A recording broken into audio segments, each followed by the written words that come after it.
est tant acquis qu'aujourd'hui, hormis une prise en main gouvernementale directe, ou une intervention divine, nous ne devons nous attendre à aucun miracle de la part des responsables, non encore limogés du dossier Chambon, qui s'obstinent à ne rien comprendre à la situation actuelle, et surtout aux perspectives dramatiques qui s'annoncent. Nous supplions nos bourreaux isérois au 127e jour de notre prise en otage de bien vouloir accepter dans un souci d'humanité d'accéder à nos suppliques, en reconsidérant les raisons de notre détention arbitraire dans des conditions de vie précaires et indignes d'un département signataire de la Convention de Genève.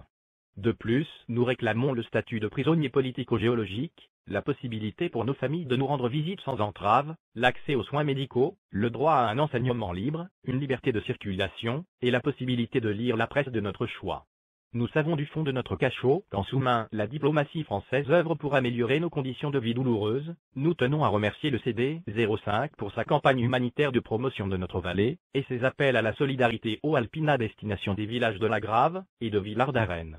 Cette initiative locale a sans doute évité de transformer une des fêtes iséroises en déroute nationale. Nous avons appris qu'une opération secrète de bombardement du pan de glissement de la falaise de la Berche avait été programmée par l'armée française pour dynamiter le point de blocage stratégique de la vallée et permettre un accès aux services humanitaires de notre pays. Malheureusement, en dernière instance, cette option a été rejetée, rendant la situation électrique et faisant empirer une tension déjà continue. La constitution d'un mur de la honte au Chambon, le 10 avril entre l'Isère et les Hautes-Alpes, au mépris du droit international, a conduit à la séparation de familles et à l'asphyxie économique. Ce blocus n'a pu être contourné que par un pont aérien journalier, transformant la DZ de la limite en aéroport berlinois de Tempelhof.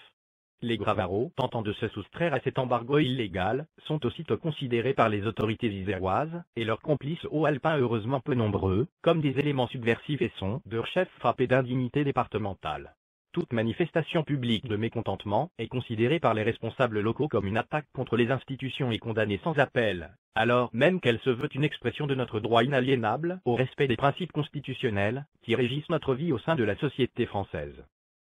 Nous savons qu'une poignée de sympathisants isérois, n'écoutant que leur courage, tentent avec des moyens dérisoires, à la seule force de leurs bras, de creuser au flanc de la montagne une piste de fortune avant l'arrivée de l'hiver. Nous saluons l'héroïsme de ces valeureux camarades, et bien que cet acte de bravoure désespéré soit voué à l'échec, nous tenons à rendre un vibrant hommage aux vains sacrifices de ces hommes qui, dans un sursaut d'orgueil et de dignité humaine, ont su écouter le cri de leur cœur et le silence de notre douleur. Puisse le chemin qu'ils tracent être la voie de la raison.